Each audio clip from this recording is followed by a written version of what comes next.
ಜಗದ್ರಕ್ಷಕ ಯೇಸು ಕ್ರಿಸ್ತನ ಮಧುರವಾದ ನಾಮದಲ್ಲಿ ಎಲ್ಲ ನಮ್ಮ ಪ್ರೀತಿಯ ಬಿಗ್ ಜೆ ಟಿ ವೀಕ್ಷಕರಿಗೆ ತುಂಬ ಹೃದಯದ ಸ್ವಾಗತ.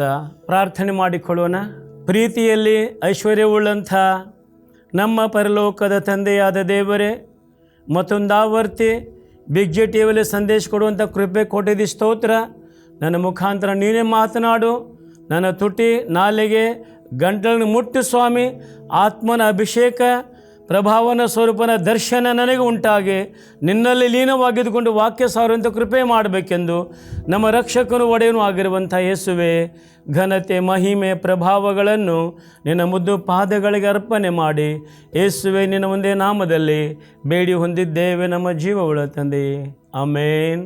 ಇವತ್ತಿನ ಸಂದೇಶವನ್ನು ಕೊಡಲಿಕ್ಕೆ ತನ್ನ ಅಭಿಷೇಕದಿಂದ ತುಂಬಿರುವಂಥ ಜಗದ್ರಕ್ಷಕ ಯೇಸು ಕ್ರಿಸ್ತನಿಗೂ ಮತ್ತು ಈ ಸಂದೇಶವನ್ನು ಸಾರಲಿಕ್ಕೆ ಪ್ರೋತ್ಸಾಹ ಮಾಡಿದಂಥ ನಮ್ಮ ಸಹೋದರರು, ನಮ್ಮ ಸಭೆಯ ಮೆಥೋಡಿಸ್ಟ್ ಚರ್ಚ್ ಮೂಡಲಗಿ ಸಭೆ ಹಿರಿಯರು ಆದಂಥ ಸುಭಾಷ್ ಯಮನಪ್ಪ ಸನ್ನಕ್ಕಿ ಅವರು, ಅವರ ಧರ್ಮಪತ್ನಿ ಮಕ್ಕಳು, ಅಣ್ಣನವರ ಧರ್ಮಪತ್ನಿ ಮಕ್ಕಳು, ಇವರೆಲ್ಲರಿಗೂ ನಾನು ತುಂಬ ಹೃದಯದ ಅಭಿನಂದನೆಗಳನ್ನು ಧನ್ಯವಾದಗಳನ್ನು ಸಲ್ಲಿಸ್ತೇನೆ.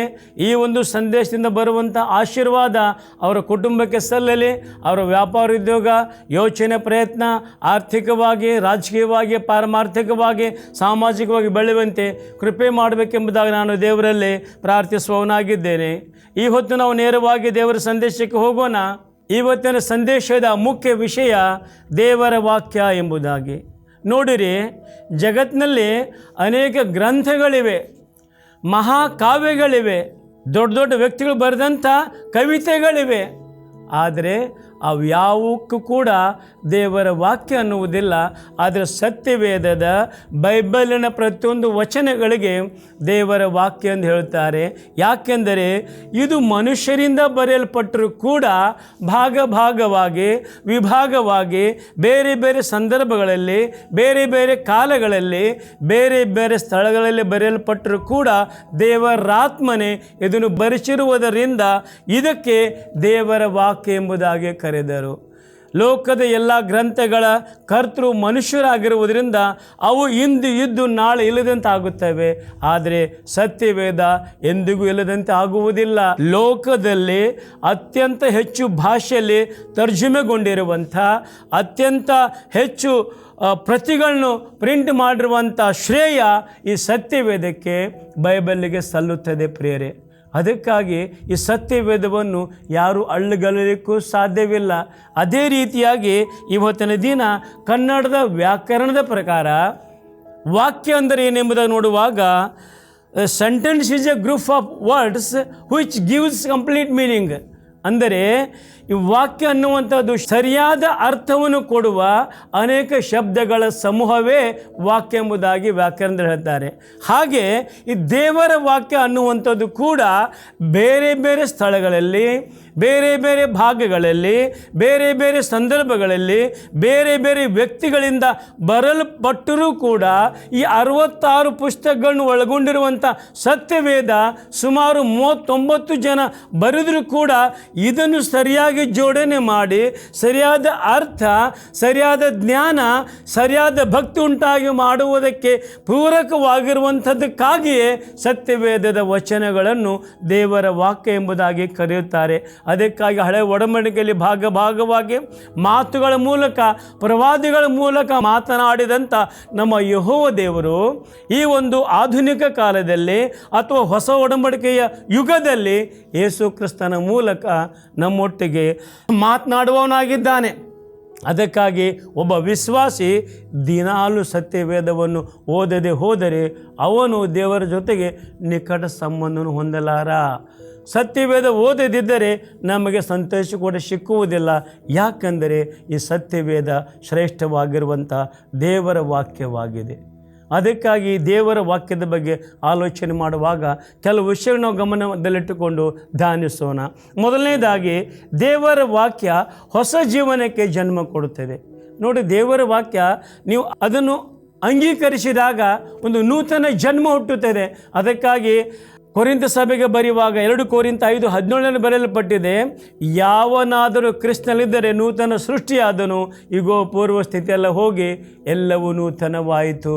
ಕ್ರಿಸ್ತನಲ್ಲಿ ಬರಮಾಡೋದಕ್ಕೆ ಉಂಟು ಮಾಡ್ತಾರೆ. ಅದಕ್ಕಾಗಿ ಯಾಕೋಬನು ಹೇಳ್ತಾನೆ, ದೇವರ ಒಳ್ಳೆಯ ಚಿತ್ತದ ಪ್ರಕಾರ ಸತ್ಯ ಬೋಧನೆಯ ವಾಕ್ಯದ ಮೂಲಕ ನಮ್ಮನ್ನು ಹುಟ್ಟಿಸಿದನು. ಅದನ್ನೇ 1 ಪೇತ್ರ 1:23 ಬರೆಯಲ್ಪಟ್ಟಿದೆ, ನೀವು ಪುನರ್ಜನ್ಮ ಹೊಂದಿದ್ದು ನಾಶವಾಗುವ ಬೀಜದಿಂದಲ್ಲ, ನಾಶವಾಗದ ಮತ್ತು ಅದು ಸಜೀವವಾಗಿರುವಂಥ ದೇವರ ವಾಕ್ಯದಿಂದ ಉಂಟಾಗಿರುವಂಥ ಪುನರ್ಜನ್ಮವಾಗಿದೆ. ಈ ಪುನರ್ಜನ್ಮ ನಮಗೆ ಹೇಗೆ ಸಿಕ್ಕಿದ್ದೆಂಬುದು ನೋಡುವಾಗ, ನಾಶವಾಗುವ ಬೀಜದಿಂದಲ್ಲ, ನಾಶವಾಗದ ಸಜೀವವಾದಂಥ ದೇವರ ವಾಕ್ಯದಿಂದ ನಮಗೆ ಪುನರ್ಜೀವನ ಸಿಕ್ಕಿದೆ. ಅದಕ್ಕಾಗಿ ದಾವೀದನು ಹೇಳ್ತಾನೆ, ನಾನು ನಿನ್ನ ನೇಮಗಳನ್ನು ಎಂದಿಗೂ ಮರೆಯುವುದಿಲ್ಲ, ಯಾಕೆಂದರೆ ಅವುಗಳಿಂದಲೇ ನನ್ನನ್ನು ಬದುಕಿಸಿದ್ದಿ. 119ನೇ ಕೀರ್ತನೆ 93ನೇ ವಚನ ಇದನ್ನು ಹೇಳುವಂಥದ್ದಾಗಿದೆ. ಎಷ್ಟು ಅಗಮ್ಯವಾಗಿದೆಲ್ಲ ಪ್ರಿಯರೇ. ಒಬ್ಬ ಮನುಷ್ಯನು ನೋಡಿರಿ, ತನ್ನನ್ನು ತಾನು ಪರೀಕ್ಷಿಸಿಕೊಳ್ಬೇಕಾದರೆ ಸತ್ಯವೇದ ಒಂದು ಕನ್ನಡಿಯಾಗಿದೆ. ಇವತ್ತಿನ ನೋಡಿರಿ, ನಾವು ಯಾವುದೋ ಒಂದು ಫಂಕ್ಷನ್ಗೆ ಹೋಗಬೇಕಾದ್ರೆ ಒಳ್ಳೊಳ್ಳೆ ಬಟ್ಟೆಗಳನ್ನ ಧರಿಸ್ಕೊಳ್ತೇವೆ, ಒಳ್ಳೆ ರೀತಿ ಮೇಕಪ್ ಮಾಡ್ಕೊಳ್ತೇವೆ, ನಿಲುಗಡೆ ಮುಂದೆ ನಿಂತು ನಮ್ಮನ್ನು ಪರಿಶೋಧಿಸಿಕೊಳ್ಳುತ್ತೇವೆ, ನಾವು ಚೆನ್ನಾಗಿದ್ದೀವಿ ಎಂಬುದಾಗಿ. ಅದೇ ರೀತಿಯಾಗಿ ಇವತ್ತು ಸಂದೇಶ ಕೊಡಲಿಕ್ಕೆ ಬರುವಂಥ ನಾನಾಗಲಿ ನೀವಾಗಲಿ ಬರುವಾಗ ಮೊದಲು ಈ ಸತ್ಯವೇದ ಅನ್ನುವಂಥ ಕನ್ನಡಿಯಲ್ಲಿ ನಮ್ಮನ್ನು ನಾವು ಪರೀಕ್ಷಿಸಿಕೊಳ್ಳಬೇಕು. ಈ ವಾಕ್ಯ ಹೇಳಲಿಕ್ಕೆ ನಾನು ಯೋಗ್ಯನಿದ್ದೇನಾ, ಈ ವಿಷಯ ವಿವರಿಸಲಿಕ್ಕೆ ನಾನು ಯೋಗ್ಯನಿದ್ದೇನೆಂಬುದಾಗಿ ನಮ್ಮನ್ನು ನಾವು ಪ್ರಶ್ನೆ ಮಾಡಿಕೊಳ್ಳಬೇಕು. ಇದು ಪುನರ್ಜನ್ಮ ಕೊಟ್ಟಿರುವಂಥ ಸತ್ಯವೇದ ವಾಕ್ಯವಾಗಿರುವುದರಿಂದ ನಾವು ಇದರಲ್ಲಿ ಪರೀಕ್ಷಿಸಿಕೊಳ್ಳುವಾಗ ನಮ್ಮ ನ್ಯೂನ್ಯತೆಗಳು ಗೊತ್ತಾಗುತ್ತವೆ.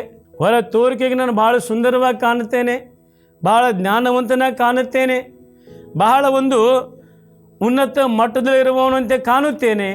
ಆದರೆ ಸತ್ಯವೇದ ಒಳ ಹೊಕ್ಕಾಗ ಏನಾಗುತ್ತದೆ, ನಮ್ಮ ಸನ್ನತನ ಗೊತ್ತಾಗುತ್ತದೆ. ಅದಕ್ಕಾಗಿ ಆವಾಗ ಏನಾಗುತ್ತದೆ, ವಿಶ್ವಾಸಿ, ಹೌದಪ್ಪ ಸ್ವಾಮಿ, ನಾನು ಪಾಪಿ, ನಾನು ಅಯೋಗ್ಯ, ನಿನಗೆ ವಿರುದ್ಧವಾಗಿ ಪಾಪ ಮಾಡಿದ್ರೆ ಮಾನಸಾಂತರ ಪಡುವಂಥ ವ್ಯವಸ್ಥೆ ಆಗ್ತದೆ. ಯಾವಾಗ ಪವಿತ್ರಾತ್ಮ ನಮ್ಮಲ್ಲಿ ಬರಬೇಕಾದ್ರೆ ಸತ್ಯವೇದ ಅನ್ನುವಂಥ ಕನ್ನಡಿಯಲ್ಲಿ ನಮ್ಮನ್ನು ನಾವು ನೋಡಿಕೊಳ್ಳಬೇಕು. ಆದ ಕಾರಣ ಈ ಸಾರಿದ ವಾಕ್ಯಗೆ ನಮ್ಮ ನಂಬಿಕೆ ಆಧಾರ. ಇದು ಹೇಗೆಂಬುದು ನೋಡುವಾಗ ನಂಬಿಕೆ ಆಧಾರ, ನಂಬಿಕೆಗೆ ಕ್ರಿಸ್ತನ ವಾಕ್ಯವೇ ಆಧಾರವಾಗಿದೆ. ಈ ಪುನರ್ಜನ್ಮ ಕೊಡ್ತದೆ ಯಾವುದು, ದೇವರ ವಾಕ್ಯ ನಮಗೆ ಮೊದಲನೇದಾಗಿ. ಎರಡನೇದಾಗಿ ದೇವರ ವಾಕ್ಯ ಹೊಸ ಜೀವನಕ್ಕೆ ಆಹಾರವಾಗಿದೆ. ಆಹಾರ ಬೇಕು ಮನುಷ್ಯನು ಬದುಕಲಿಕ್ಕೆ. ಅದಕ್ಕಾಗಿ ಇಲ್ಲಿ ಯೆರೆಮೀಯ 15:16 ಬರೆಯಲ್ಪಟ್ಟಿದೆ, ನನಗೆ ದೊರೆತ ನಿನ್ನ ಮಾತುಗಳನ್ನು ಆಹಾರವಾಗಿ ಮಾಡಿಕೊಂಡೆನು, ನಿನ್ನ ನುಡಿಗಳು ನನಗೆ ಹರ್ಷವೂ ಹೃದಯಾನಂದವೂ ಆದವು. ನೋಡಿರಿ, ಯೆರೆಮೀಯನು ಗ್ರಂಥದ ಸುರುಳಿಯನ್ನೇ ತಿಂದುಬಿಟ್ಟ. ಹೌದಾ, ಗ್ರಂಥದ ಸುರುಳಿಯನ್ನು ತಿಂದರೆ ಹಸಿವು ನೀಗುತ್ತದೆ ರೀ. ಅದು ಆಗಲೇ ಹೇಳಿದೆ ನಾನಲ್ಲ, ಹೇಳಿದ ವಾಕ್ಯಗೆ ನಂಬಿಕೆ ಆಧಾರ, ನಂಬಿಕೆಗೆ ಕ್ರಿಸ್ತನ ವಾಕ್ಯ ಆಧಾರವಾಗಿದೆ.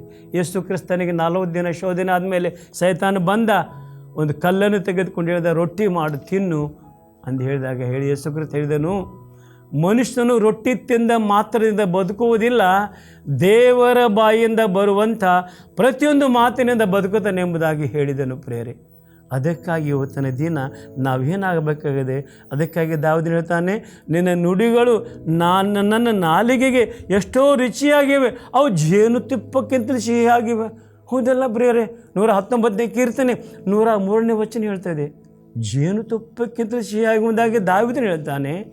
ಗ್ರಂಥದ ಸುರುಳಿಯನ್ನು ಯೆರೆಮೀಯನು ತಿಂತಾನೆ, ದೇವರ ಬಾಯಿಂದ ಬರುವಂಥ ಮಾತಿನಿಂದ ಮನುಷ್ಯ ಬದುಕಿನ ಯೇಸು ಕ್ರಿಸ್ತನು ಹೇಳ್ತಾನೆ. ಅದಕ್ಕಾಗಿ ಇವತ್ತಿನ ದಿನ ಯೇಸು ಹೇಳಿರುವಂಥ ಮಾತು ಏನೆಂದರೆ, ಜೀವ ಸ್ವರೂಪನಾಗಿರುವಂಥ ತಂದೆಯಿಂದ ನಾನು ಕಳಿಸಲ್ಪಟ್ಟಿರಲಾಗಿ ನಾನು ತಂದೆಯಿಂದ ಜೀವಿಸುತ್ತೇನೆ, ಇದನ್ನು ತಿನ್ನುವವನು ನನ್ನಿಂದ ಜೀವಿಸುತ್ತಾನೆ. ನಿಮ್ಮ ಹಿರಿಯರು ಅರಣ್ಯದಲ್ಲಿ ಮನ್ನಾ ತಿಂದರು, ಸತ್ತು ಹೋದರು. ಈ ಒಂದು ಪರಲೋಕದಿಂದ ಬಂದಿರುವಂಥ ಈ ರೊಟ್ಟಿಯನ್ನು ತಿನ್ನುವವನು ಎಂದಿಗೂ ಸಾಯುವುದಿಲ್ಲ ಎಂಬುದಾಗಿ ಯೋಹಾನನ ಸುವಾರ್ತೆ 6ನೇ ಅಧ್ಯಾಯ 57ರಿಂದ 58ನೇ ವಚನದಲ್ಲಿ ಬರೆಯಲ್ಪಟ್ಟಿದೆ ಪ್ರಿಯರೇ. ಅಂದರೆ ಇಲ್ಲಿ ಹೇಳುವಂಥ ಮಾತು, ಯೇಸು ಕ್ರಿಸ್ತನೇ ಏನಾಗಿದ್ದಾನೆ, ಆಹಾರವಾಗಿದ್ದಾನೆ. ಅಥವಾ ದೇವರ ವಾಕ್ಯ ನಮಗೆ ಹೊಸ ಜೀವನಕ್ಕೆ ಆಹಾರವಾಗಿದೆ. ಅದಕ್ಕಾಗಿ ಯೋಹಾನ 6:22 ಹೇಳ್ತಾನೆ ಏನೆಂಬುದಾಗಿ ನೋಡುವಾಗ, ದುಡಿಯಿರಿ, ಕೆಟ್ಟು ಹೋಗುವ ಆಹಾರಕ್ಕಾಗಿ ದುಡಿಯಬೇಡಿರಿ, ನಿತ್ಯ ಜೀವಕ್ಕಾಗಿ ಉಳಿಯುವ ಆಹಾರಕ್ಕಾಗಿ ದುಡಿಯಿರಿ. ಇದನ್ನು ಮನುಷ್ಯ ಕುಮಾರನಾಗಿರುವಂಥ ಯೇಸು ಕ್ರಿಸ್ತನು ಕೊಡುವನು. ಅದಕ್ಕಾಗಿ ತಂದೆಯಾದ ದೇವರು ಆತನಿಗೆ ಮುದ್ರೆ ಹಾಕಿದ್ದಾನೆ.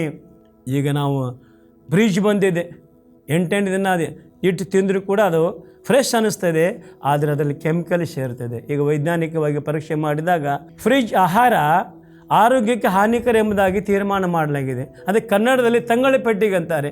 8 ದಿನದ ಹಿಂದಿನ ತಿನ್ನುವ ತಂಗಳ ಅಲ್ರಿ ಪ್ರಿಯರೇ. ಅದಕ್ಕಾಗಿ ಇಲ್ಲಿ ಹೇಳುವಂಥ ಮಾತೇನೆಂದರೆ, ಈ ಆತ್ಮಿಕ ಜೀವಿತಕ್ಕೆ ಹೊಸ ಹೊಸ ಪಾಠ ಆತ್ಮನ ನಮಗೆ ಕಲಿಸ್ತಾನೆ.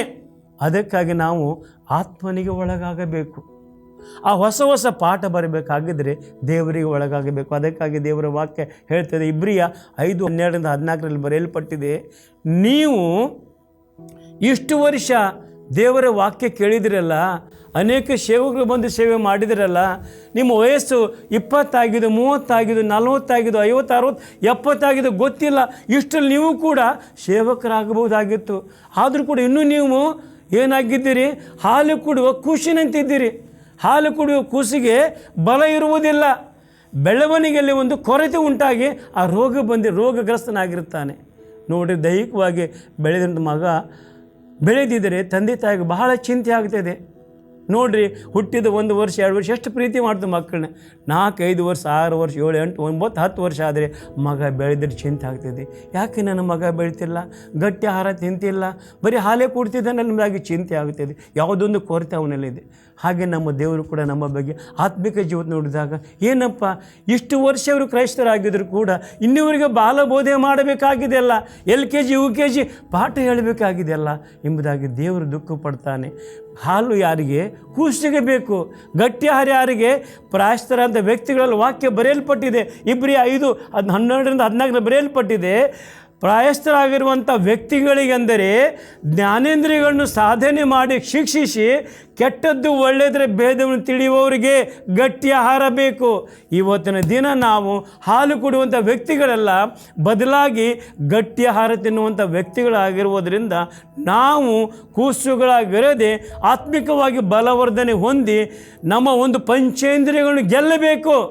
ಗೆದ್ದು ಯಾವುದು ಕೆಟ್ಟದ್ದು ಯಾವುದು ಒಳ್ಳೆಯದೆಂದು ಅರ್ಥ ಮಾಡಿಕೊಂಡು ನಾವು ದೇವರ ವಾಕ್ಯಕ್ಕೆ ಒಳಗಾದರೆ ಮಾತ್ರ ಈ ಆಹಾರ ನಮಗೆ ಬಲವನ್ನು ಕೊಡಲಿಕ್ಕೆ ಸಾಧ್ಯತೆ ಉಂಟು.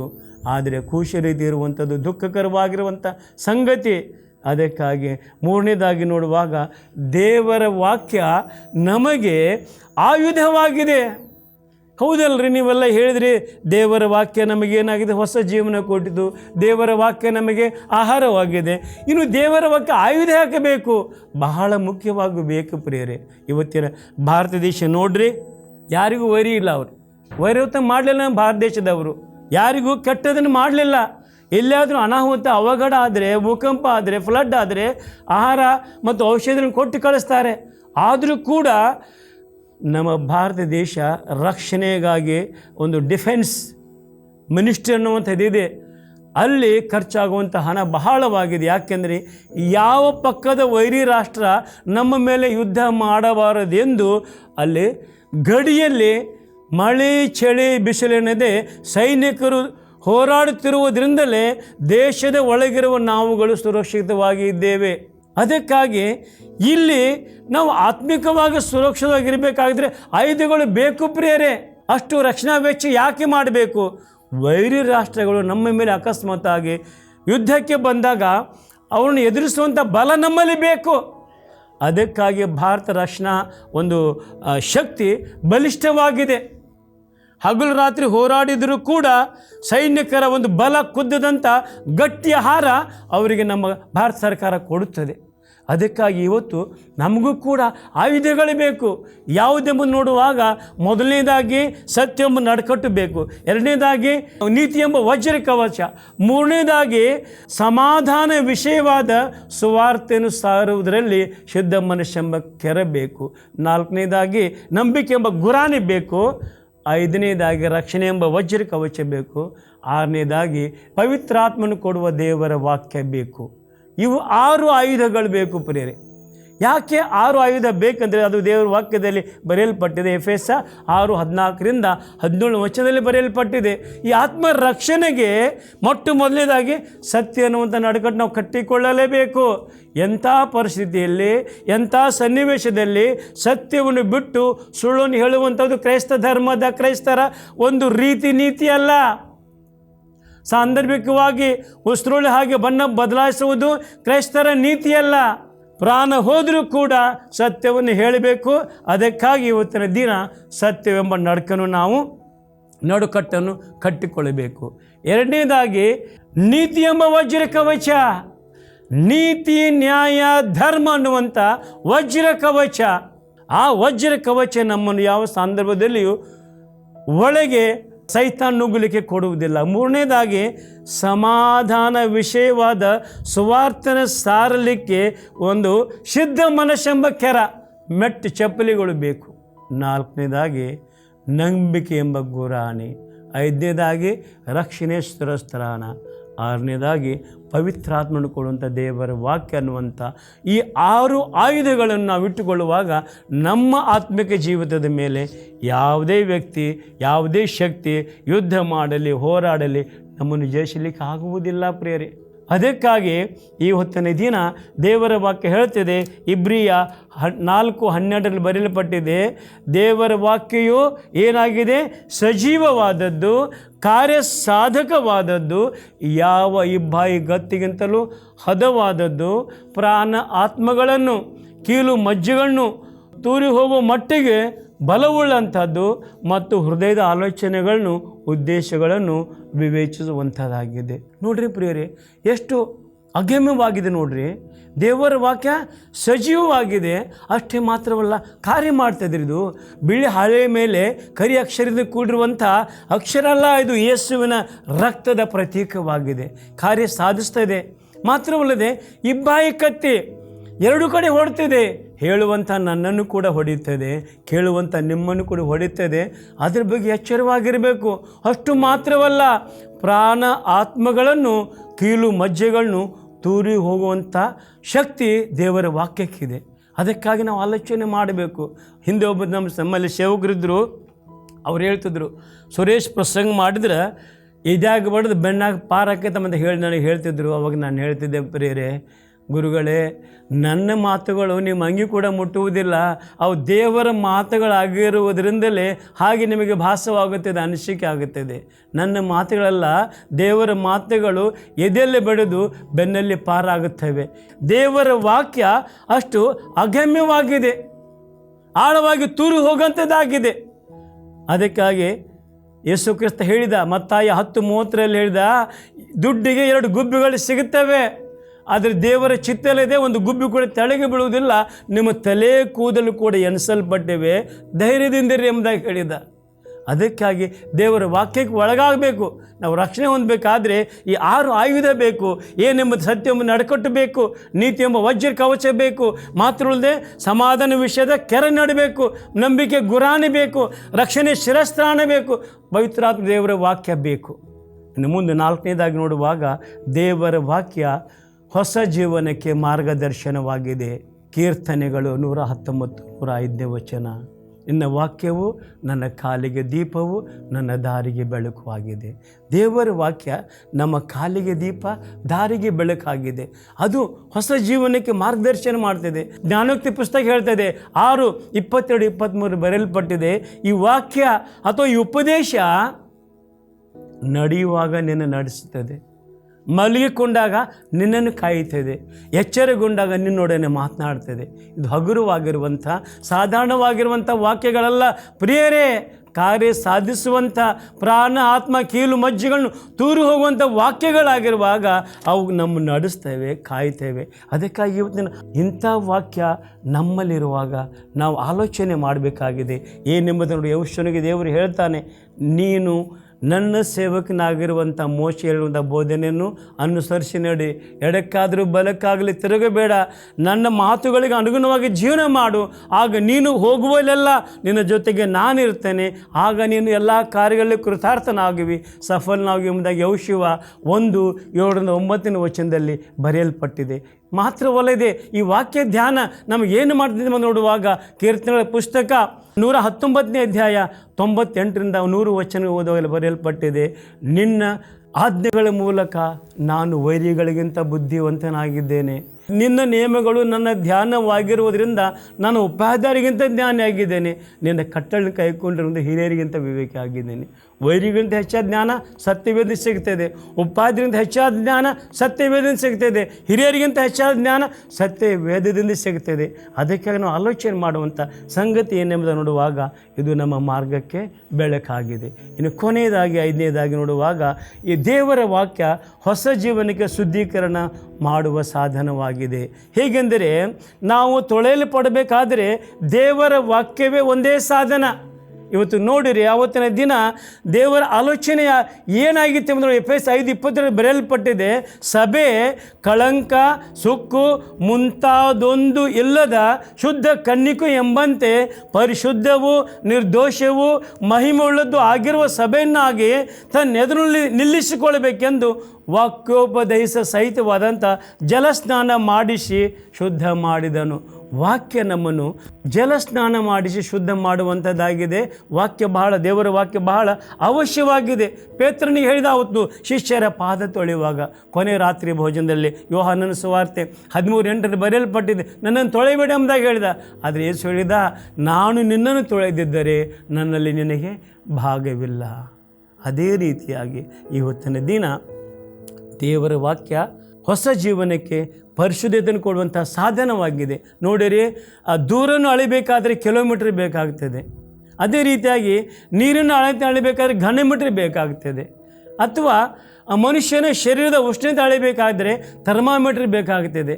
ಅದೇ ರೀತಿಯಾಗಿ ಈ ಹೊತ್ತಿನ ದಿನ ಮನುಷ್ಯನ ಪರಿಶುದ್ಧತೆಯನ್ನು ಅಳೆಯುವಂಥ ಅಳತೆಗೋಲು ಇದು ಸತ್ಯವೇದವಾಗಿದೆ.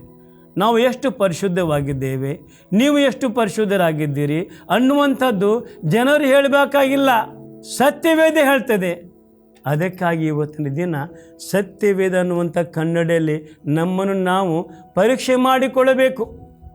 ದೇವರ ವಾಕ್ಯ ಅದನ್ನು ಹೇಳುವಂಥದ್ದಾಗಿದೆ. ಅಂದರೆ ದೇವರ ವಾಕ್ಯ ಅಂತ ಅಳತೆಗೋಲು ಯಾರು ಪ್ರಿಯರೇ? ಯೇಸು ಕ್ರಿಸ್ತನೇ ದೇವರ ವಾಕ್ಯದ ಅಳತೆಗೋಲು. ಯೇಸು ಕ್ರಿಸ್ತನೇ ದೇವರ ವಾಕ್ಯ. ಯೋಹಾನನ ಸುವಾರ್ತೆ 1ನೇ ಅಧ್ಯಾಯ 14ನೇ ವಚನದಲ್ಲಿ ಬರೆಯಲ್ಪಟ್ಟಿದೆ, ವಾಕ್ಯವೆಂಬವನು ನರವತಾರವೆತ್ತಿ ನಮ್ಮ ಮಧ್ಯದಲ್ಲಿ ವಾಸ ಮಾಡಿದನು. ಆತನೇ ಯೇಸು. ದೇವರ ವಾಕ್ಯ ಯೇಸುವೇ ದೇವರ ವಾಕ್ಯ. ಆತನ ನಮ್ಮ ಪರಿಶುದ್ಧತೆಯನ್ನು ಪರೀಕ್ಷಿಸುವನಾಗಿದ್ದಾನೆ. ದೇವರ ವಾಕ್ಯವನ್ನು ಹೊಂದಿದವರು ದೇವರುಗಳೆಂಬುದಾಗಿ ಯೋಹಾನನ ಸುವಾರ್ತೆ 10:35 ಬರೆಯಲ್ಪಟ್ಟಿದೆ. ಈ ಪರಿಶುದ್ಧವಾಗಿರುವಂಥ ದೇವರ ವಾಕ್ಯ ಮೊದಲನೇದಾಗಿ ಪುನರ್ಜನ್ಮ ಕೊಡ್ತದೆ, ಹೊಸ ಜೀವನಕ್ಕೆ ಆಧಾರ. ಮತ್ತು ಎರಡನೇದಾಗಿ ಹೊಸ ಜೀವನಕ್ಕೆ ಆಹಾರವಾಗಿದೆ. ಮೂರನೇದಾಗಿ ಹೊಸ ಜೀವನಕ್ಕೆ ರಕ್ಷಣೆ ಆಯುಧವಾಗಿದೆ. ನಾಲ್ಕನೇದಾಗಿ ಹೊಸ ಜೀವನಕ್ಕೆ ಮಾರ್ಗದರ್ಶಕವಾಗಿದೆ.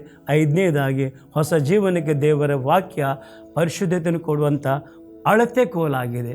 ಅದಕ್ಕಾಗಿ ಪ್ರಿಯರೇ, ಇವತ್ತಿನ ದಿನ ವಾಕ್ಯದ ಬೆಳಕಿನಲ್ಲಿ ನಮ್ಮನ್ನು ನಾವು ಪರೀಕ್ಷಿಸಿಕೊಳ್ಳೋಣ. ಸತ್ಯವೇದವನ್ನು ಕನ್ನಡಿಯಂತೆ ನೋಡೋಣ, ನಮ್ಮನ್ನು ಪರೀಕ್ಷಿಸಿಕೊಳ್ಳೋಣ, ದೇವರ ಚಿತ್ತದಂತೆ ನಡೆಯೋಣ. ಹಾಗಾಗುವಂಥ ದೇವರು ನಮ್ಮೆಲ್ಲರನ್ನ ಆಶೀರ್ವಾದ ಮಾಡಲಿ. ನಾವು ಕಣ್ಣುಗಳನ್ನು ಮುಚ್ಚಿ ಪ್ರಾರ್ಥನೆ ಮಾಡಿಕೊಳ್ಳೋಣ. ಪ್ರೀತಿಯಲ್ಲಿ ಶ್ರೇಷ್ಠವಾಗಿರುವಂಥ, ಅಭಿಲಾಷೆ ಉಳ್ಳಂಥ, ಆಶೀರ್ವಾದ ಮಾಡುವಂಥ, ಕೃತಜ್ಞತೆಯಿಂದ ಬಾಳುವವರಿಗೆ ಬದುಕನ್ನು ಕಟ್ಟಿಕೊಡುವಂಥ ಯೇಸುವೆ, ನಿನಗೆ ಸ್ತೋತ್ರ ಸಲ್ಲಿಸ್ತೇವೆ. ಹೌದು ಸ್ವಾಮಿ, ನಿನ್ನ ವಾಕ್ಯ ನಮಗೆ ಏನಾಗಿದೆ?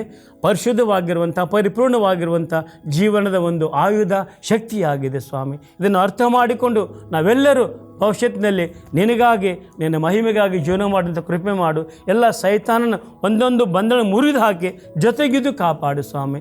ಎಲ್ಲ ಘನತೆ, ಮಹಿಮೆ, ಪ್ರಭಾವಗಳನ್ನು ನಿನ್ನ ಮುದ್ದು ಪಾದಗಳಿಗೆ ಅರ್ಪಣೆ ಮಾಡಿ, ಯೇಸು ರಾಜ, ನೀನು ಒಂದೇ ನಾಮದಲ್ಲಿ ಬೇಡಿ ಹೊಂದಿದ್ದೇವೆ ನಮ್ಮ ಜೀವವುಳ್ಳ ತಂದೆಯೇ, ಆಮೇನ್. ಎಲ್ಲರಿಗೂ ವಂದನೆಗಳು.